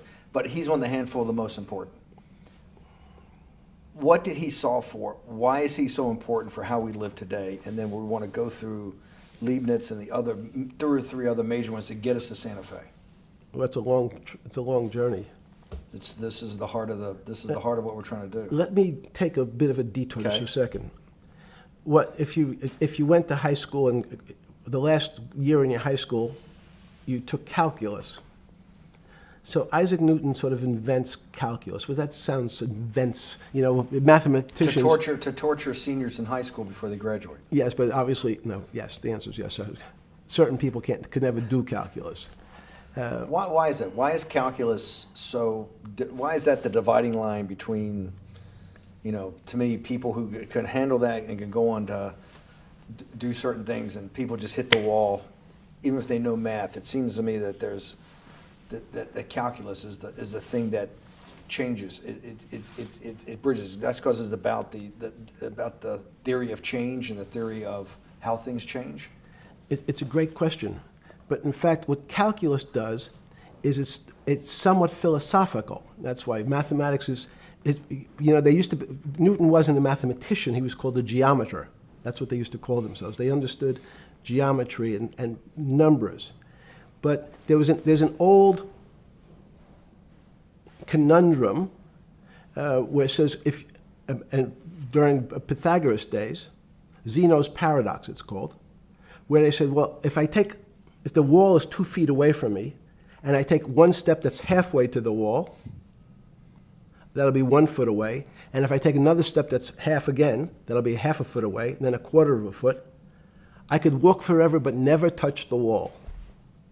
Doesn't sound realistic, doesn't make any sense in our real lives of the physical. But what Newton understood is many problems were like that. Many things approached the wall, or in calculus, approached the limit, but never really reached it.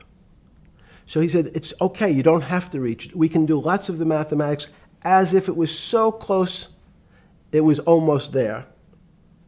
And we could do lots of mathematics almost being at the limit. And this is really important, Steve, for today. Because most of the science up until today was things that are starting to approach the limit. You were taught in high school that if you had 1 divided by 0, if you remember your high school algebra, you were told, what's the answer to that? Is there an answer to 1 divided by 0? No, if you were in high school, I'd say, stay away from it. It's the boogeyman. You could write it down as it's undefined. It's not able to be determined. There's a bunch of things. But in fact, 1 divided by 0 is a strange things happen. It's a world of the strange. And what I'll explain to you after is that when you get 1 divided by 0, you get into a world we don't know what happens. The answer is it's not explainable. We can call it things like undetermined. We can have a convention to say it's X, Y, or Z. But in real life, we don't know what happens when you are actually at the limit. So Newton thought the same concept is that the limits were God. You got close to God, but you can never be God. It had this sort of religious interpretation. Okay, I want to go back to Newton. Why is Newton such a big dividing line in mankind's history? What is it about Newton? What is it about what he tried to solve? What did they not know beforehand? And because we live to a degree in a Newtonian universe, although I realized later subparticle atomic physics, but at least for a while it was Newtonian. So what's the dividing line? Why is he so important? Why is he an inflection point in mankind's movement from the swamp to the stars? It's a great question. Stars were by Kepler. What Newton starts to allow us to do is to make accurate predictions. Remember that we've talked about that with money, about the things in our physical world, how cars, he didn't have cars, how horse carriages moved, how bowling balls moved, how pool cues and pool table balls. Had people tried to solve that before Newton? Many tried it? Heraclitus or Plotinus, Pythagoras, had these greats that we hear about, had they tried to solve the same problem?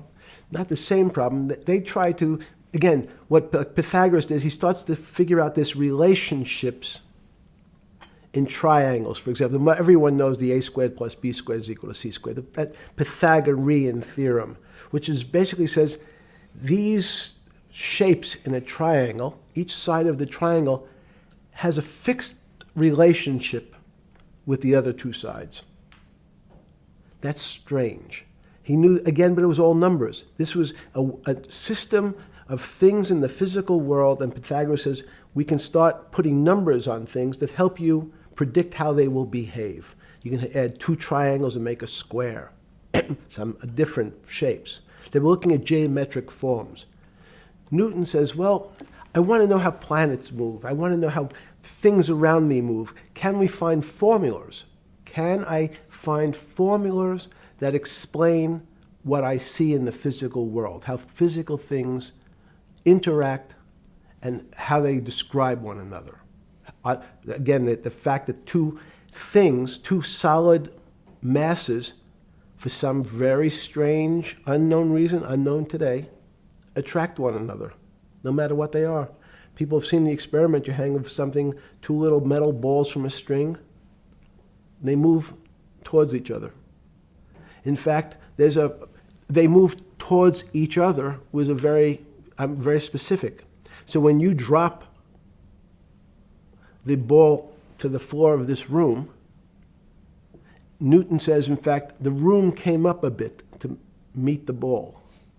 The room moved. It's imperceptible. You can't really perceive that motion, but they attracted each other with certain ratios. So he started to be able to measure things in the physical world.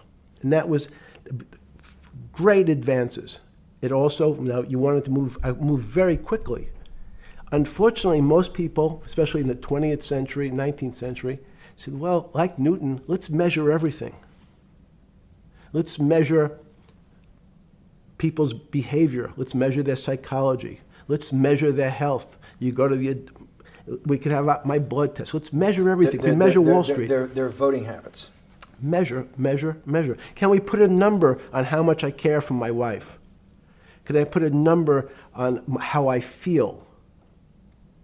And we tried, unfortunately, we try to mathematize the finer things in life, and then recognize that there's things that, unfortunately, just fall outside. Schrodinger wrote a very famous book about what is life. He was trying to figure out a way, can he describe the difference formulaically between things that are alive and things that are dead? The answer is no. The things that are alive in my world are miracles, not magic. Magic has a bad connotation, trying to hide things. You don't believe in the spirit or the soul? That's what animates people, is your spirit or your soul. That's No. Have you ever seen someone die? When they die, their spirit leaves. Their soul leaves, no question. So in There's fact, no question to you about no that. question. There's no question to you that there is some animating life force within us that leaves when you're dead. Yes, in fact, I refer to the soul. This obviously a certain the questions in the past, even Because during people would normally think you were soulless. So Thank you. But have you talk about you actually believe in it and have done some thinking about it is pretty shocking in its own right, isn't it? Well, again, mathematics. Leibniz thought. So Newton was at Cambridge, and he was the head of the math department, right? He's a professor, essentially. Yes. But Leibniz, was Leibniz a German professor? Yes, but what Leibniz said is the soul is so strange because God took chemicals, which is simply the material, like tables, and he somehow made this material able to have a thought. How strange is that? Not only does it have a soul, but some way it was put together that this material substance is able to think. So when you say to me, it's obvious to everyone that there's such a thing as a soul. Now, if you're part of the Charlatanville, you'll try to explain it to people. The soul I describe as the dark matter of the brain. Why is it dark matter? Because in high energy physics nowadays you hear terms of dark matter, dark energy. Again, terminology, it's a complicated term. Why is it dark matter? Because we can't see it, that's all. What do you mean you can't see it? Well, somehow we see something moving towards this area of darkness. Something, I can see this thing. This appears to me to be empty. It's just black. But I see it being drawn this way. So I say, well, I know if this were matter, that would follow that equation. If this was solid, it would explain the way this particle moves. But I can't see anything here. So I'll just call it dark matter. And I'll say, I don't know what it is, but it behaves as if there was something there. The soul is obvious to everyone that there's something different between things that are alive and things that are not alive. But we have no idea what it is. It's currently unexplainable. I believe we need an entirely different system of analysis to try to figure out. But Sorry. No, with Newton, with all his alchemical studies and things he worked on the spiritual side, Leibniz had just talked about the soul, Schroeder talked about what is life. If a modern scientist or someone that you funded at MIT or at Harvard or one of these things talked in those types of terms, they would be considered to be a wingnut today, wouldn't they? They would not be on the path for tenure, right? Unless they were in the philosophy department. This is exactly my point. We're talking about three of the greatest mathematicians in mankind's history that have really changed mankind. Talking like this, what happened? How do we get to a situation where they could not be in the high physics, they could not be in the mathematics department or working in high energy physics? Good, it's an easy answer. Newton was a combination of mathematician or geometer then and philosopher. And as time went on, those disciplines seemed to move apart. We had philosophy. Some of the philosophers can't do math, and some of the mathematicians. And again, mathematicians often break into two categories. People that solve problems. Those are more like geometers in the old days, just problem solvers. And then there's thinkers, theoreticians. They're more like the old movement towards philosophy. But neither one of those two groups have been able to figure out why something is alive as opposed to something that's not alive. No one's been able to describe what the soul is, but we all know it exists. And I think what we need is science is a bad word. I think science only describes the things we already know about the physical world. In fact, there's an argument that the physical world that we see has been created out of our systems of mathematics. Mathematics, everyone knows mathematics describes the physical world much greater than it should, unless my view, the physical world really comes out of conscious beings that have mathematics. So they create it. This table appears to you and I to be solid. To a bat, because we have light that's bouncing off the table into our eyes, it appears solid.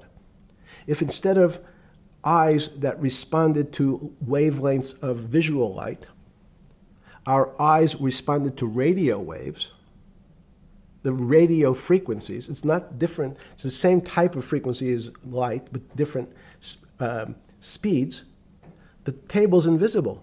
We know that our phone works in this room. So the waves are coming through the windows, the waves are coming through the walls. So the walls are invisible to that type of radiation, that type of energy. The walls I can see them because my eyes, a physical system, determines that the walls are there. You, with Murray Geldman, you founded, or with the original donor, and had the idea of Santa Fe Institute. In 10 or 15 years later, that effort to study the complexity of systems mathematically. Yes. Was essentially a total failure. Yes. A total failure. Total failure. Why is that? It's the failure of science because, in fact, if to some extent science doesn't describe romance. I don't know why I'm attracted to somebody. I don't know. People are attracted to each other, and everyone has the same feeling. They've seen someone walk in the room, and they say, "Oh, that person gives me a creepy feeling." Science has tried to describe. Science doesn't describe what creepy feelings means. They just know it's a creepy feeling. I think women as I said the last time, have an intuitive sense. What is intuitive? They have intuition, they have feelings, and they're able to deal in the realm of things that men, especially men like myself, find unexplainable. They have women have intuition, men see things a bit differently. Men want to measure everything, women are not really that interested in measuring. In what you're saying in macro terms, you actually think science, mathematics, maybe ultimately technology is moving to that more intuitive? I think science and math are old-fashioned. And unfortunately, people are still taught that they have to learn algebra in school and certain things in school, as opposed to learning to have an emotional. Is this what Larry Summers was trying to get at? Maybe he didn't say it perfectly enough, but what he was trying to get to in that system, the systems we study today, the way mathematics is either taught or understood, that women just haven't gotten up to the highest realms of engineering or physics or mathematics because of that. And you're actually implying that there's a either new branch of science, or we've hit an inflection point like in Newton that's going to go in a Newton took mankind in a different direction because he was able to measure. Then you had subatomic, non-Newtonian physics later. Are you saying that you think there's another developing field that's coming up that may take us, I don't know how many decades to get our hands around, but that's what's evolving out of this? Yes. Yeah. In fact, I think that mathematics, it's not the end of science. Every year someone says it's the end of, we can't discover everything. There's lots to discover with relationship to the physical world, but we know a lot already. In respect to the unexplainable world, we almost know nothing. Women, again, sense it. And instead of Larry Summers, I won't digress too much, but Howard Gardner early on said, there's not one form of intelligence. It's not mathematical intelligence. There's emotional intelligence, this kinesthetic intelligence. There's this argument that I reject that black people are less intelligent than white people. It's not true. We know, for example, that if I was in the forest and I had to run from the lion or figure out a way not to be eaten, and my competition is a local African, I'm the one who's getting eaten because they have the intelligence to deal with their local environment. So it's just different. It's not better, it's not worse, but there's many differences amongst different types of people. And so people have different intelligences, and they excel in some intelligences usually, and less so in others. When did it come to, because the world of high finance is a world of pure reason, or is it a lot of emotion and gut checks and on trading desk and central banks when these decisions get made? Is it that high church, like the high church of science of high energy physics, or is it as much emotion that comes in as much as the mathematics and the reason? It's a great question. I think if you talk to really experienced and successful traders and you ask them how they know what's going on, they can't give you an answer. They don't know. They feel it. They can feel the way the market's moving. They can feel the way the stock's moving. And that these are not very well-defined terms. It's difficult to put in mathematics terms, how did I feel it? You could look back and make guesses what I was seeing. But great traders feel it and then act on their feelings. That's the difference. Many people feel it but are afraid because they want a mathematical justification before they take that next step. When you first got on the trading desk at Bear Stearns in the late 70s or mid 70s, were you shocked by how little actual understanding of mathematics that the traders comprehended?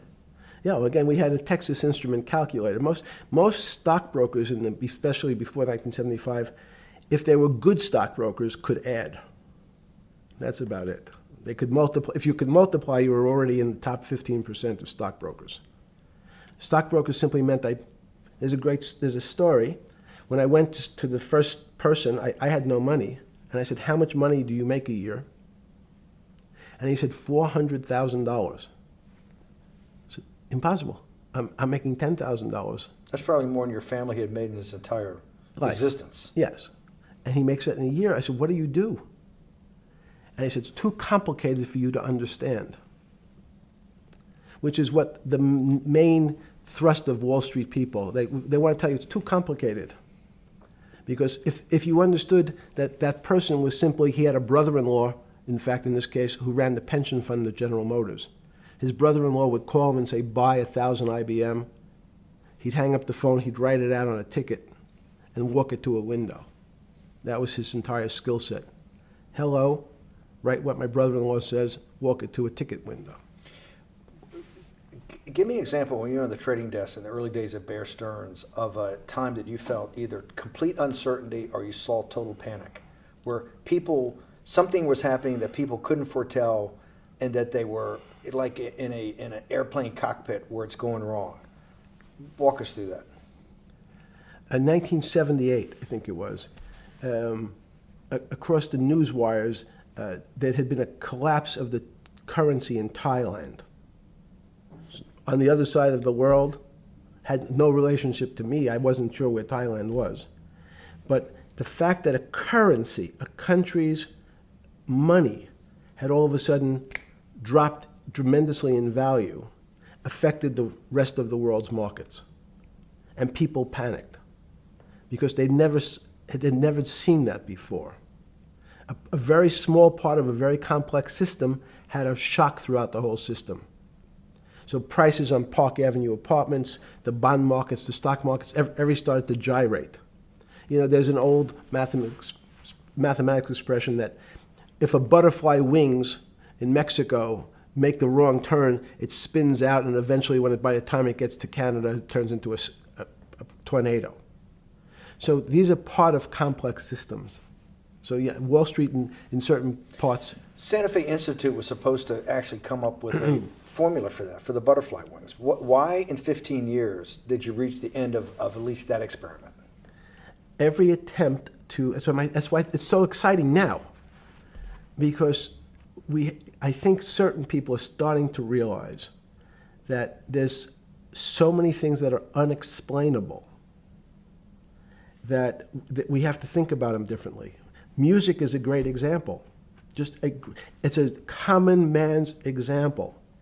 You know when you hear a certain song, it makes you feel a certain way. How does it do that?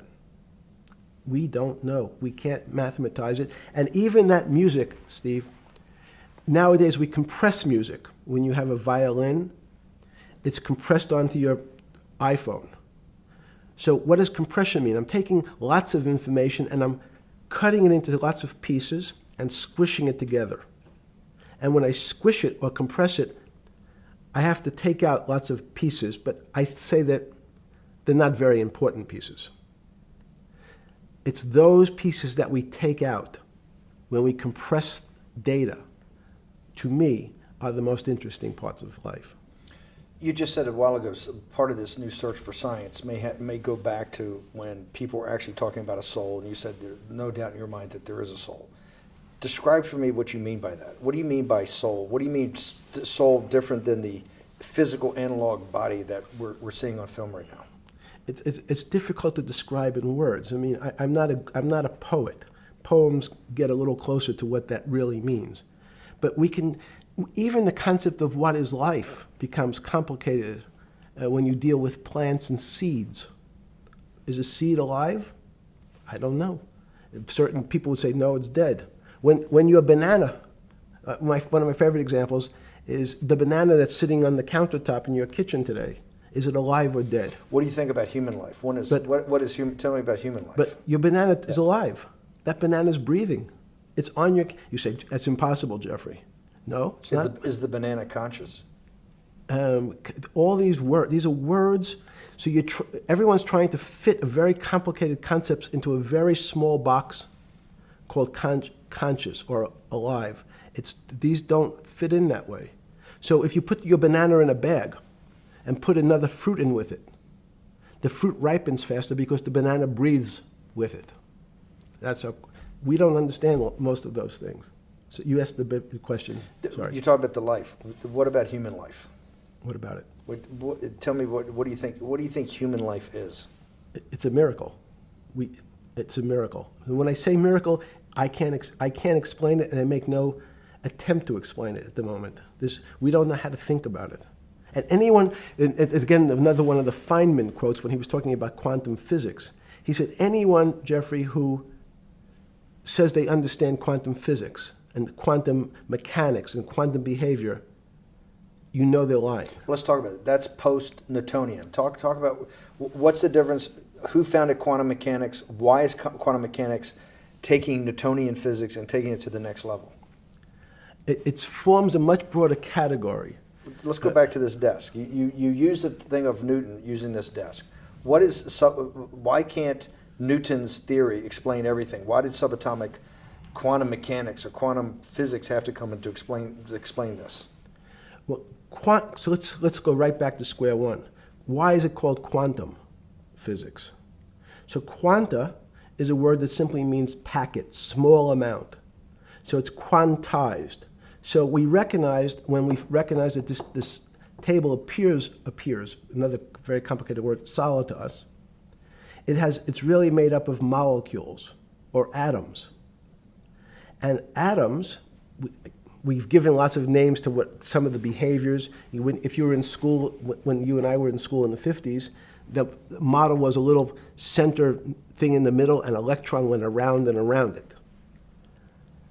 It was seen as a ball that went around and around it. And as we started to look at, say, well, let's see what this ball looks like. I want to be able to examine that little thing called an electron. We found that there was nothing there. There wasn't the thing. It was simply a cloud of energy that we can call an electron. So we already started to see mysterious things as we go into very super small quantities, quantum physics. So quantum physics started to go into the very small, and at very small distances, we see things that we can't explain. We just cannot explain. How am I doing on time? 4 minutes. Fine. And to summarize, no, sorry. Let's go back to human life. When do you think human life starts? It's not these. So you see, this is the question. You're asking me to measure something again. It's the disease. It can't be measured. You just hate making commitments. That's why I'm not married. I'm peeling this onion back a layer at a time. All your bullshit and happy target can't be measured like that. Is that to say measure it's a commitment. You don't even like a commitment when you answer a question. I don't know. As they say in golf, commit to the shot. I don't know what it means to be measured. You do know what it means to be measured. You're one of the leading currency traders, hedge fund guys, or stock market financial wizards. You're in the high priesthood of high finance. You certainly know how to measure. That's why you're a billionaire. Any other answer besides that is total and complete bullshit, and you know it. I know very few things. You know things can be measured. You measure every day. You weigh and measure every day. You weigh and measure people. You weigh and measure leaders. You weigh and measure economies. You weigh and measure politics. It's a very good. You weigh and measure. You weigh. Hang on. Your whole life, in fact, is measuring. So what you've now done is a great thing, is you've used the word measure, a mathematic term, in the common vernacular and abused it. So I don't even recognize what it means. It's so abusive to my field. Why? Let's go to that. In mathematics, measure means what specifically? There's no specific. It's an approximation, or giving something a number. Einstein said, we're not asking you to go to the 9th decimal point. Oh, you didn't say that before. No, you're not going to the 9th. I don't even. What if I say measure how tall are you? You'd say 6 foot. 6 feet. But is it 6 foot 1 inch? Give or take, between 5'11" and 6 feet. But what's that? But I want. So the question is, I want an accurate. I got Zeno's paradox. I don't even know what it means to measure you. Am I measuring the top of your hair, the top of your skull, the finer, the more. You're being rabbinical. This is like. I shaved my beard off. I used to be rabbinical. No, my point is, isn't that going through the Torah where you're parsing every definition? No, so, however we broadly define measure, your life literally is about measurement, is it not? It's about putting numbers on things so that I can try my best. That you can call it whatever you like. If that Well, that what do makes you feel better. What do you know? No, Because I I'm wanna trying make you relate it happy. back to your scientific inquiry. No, even a number. People don't. A number is a complicated When did thing. you come? When did you come to this When did you come to this aha moment? Was when it was in your solitary confinement, when the biggest financial crisis in world history was going on, in your 7x9 jail cell with your metal bed and your two brushes because you were a trustee with the brown uniform on, trustee spelled wrong. Is that the moment of clarity that you had about science and Newtonian physics and everything that we can measure is really not going to be the way we go forward? It's going to be much more esoteric, emotional intelligence thing. Was that your moment of clarity? I wish it was, because it would make such a great story for this interview, but it's not. It's the fact that I lead such a privileged life to come across. But when did you? If it didn't happen then, when did it? Or did it happen before? I was going to hopefully Okay. get to the. Okay. I'm in a privileged position to have some of the world's smartest people come to my house and tell me what they think about different subjects, and I finally realized that the thing that they had most in common was there was this area, no matter how smart they were, that when I asked them the questions, they said they'd have to resort to a 500 or 1,000-year-old response to that question, which was, I don't know. You know who else found that out? Socrates.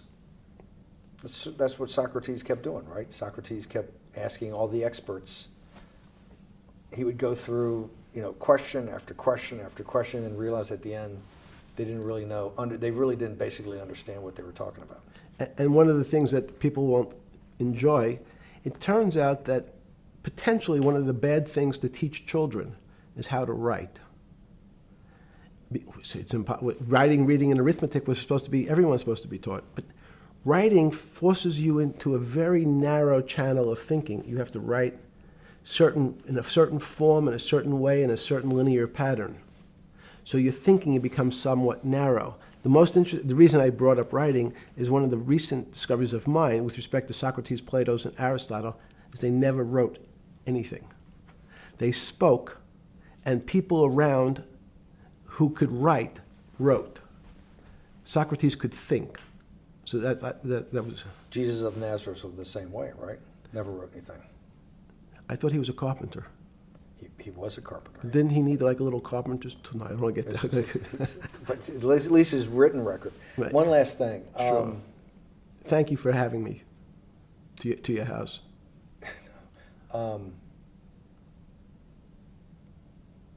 Vegetable juice. Let's go back. Look what vegetable juice does. When did the beginning of that, was there any one aha moment in all these great thinkers? Did it happen before 2008? Was it after?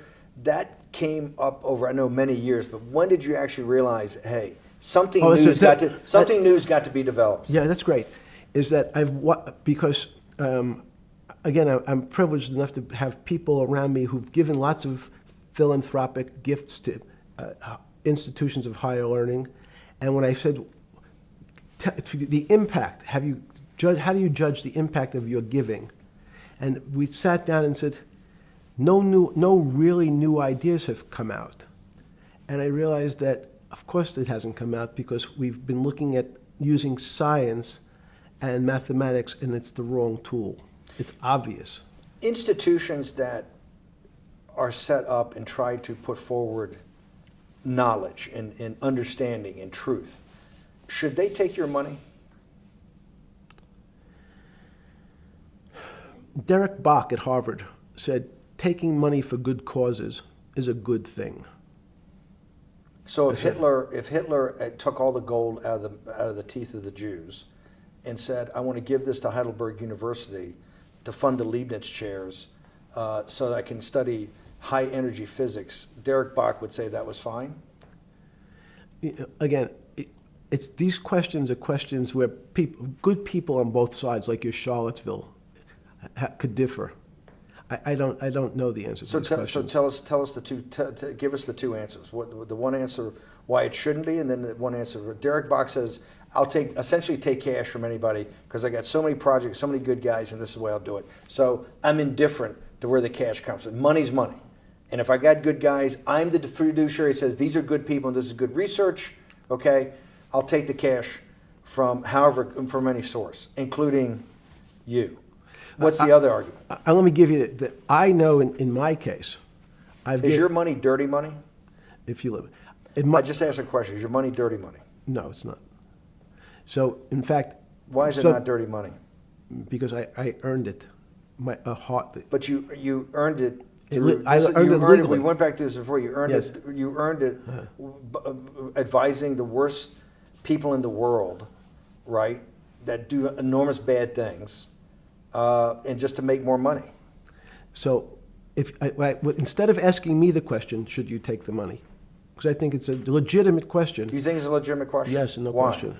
Because I think about, ethics is always a complicated subject, but I can tell you that with the money I gave to help try to eradicate polio in Pakistan and India, instead of asking me whether that money should be given to these children for vaccines, I think you might want to ask their mothers who received the vaccine, who know their child now won't get polio, and ask them if Epstein should have helped these people.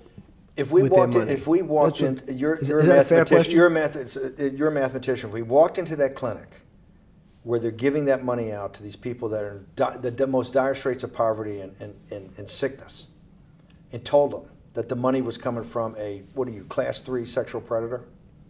Tier 1. Tier 1's the highest and worst? No, I'm the lowest. You're yes. the lowest. Okay, tier 1, you're the lowest. But a criminal. Yes. That the money came from them. What percentage of people do you estimate? I understand you don't like probabilities. Do you estimate would say, I don't care, I want the money for my children? I would say everyone said, I want the money for my children. Did they know where the money came from? I think if you told them, if I told them the devil, 100%. the devil himself. The devil himself said, I'm going to exchange some dollars for your child's life. Do you think you're the devil himself? No, but I do have a good mirror. It's a serious question. Sorry. Do you think you're the devil himself? I don't know. Why would you say that? Because you have all the attributes. You're incredibly smart. You remember the devil is somebody who knows. Smart? The devil's brilliant. You read Milton's Paradise Lost. No, the devil scares me. Satan is at the number 1 or 2 archangel, and the reason he goes to hell and leads the rebellion is because he can't be the top guy.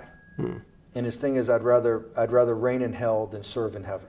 I saw that in a movie once called American Dharma. I don't remember who said it. Okay, we have to go. Okay, good. Okay. That was good.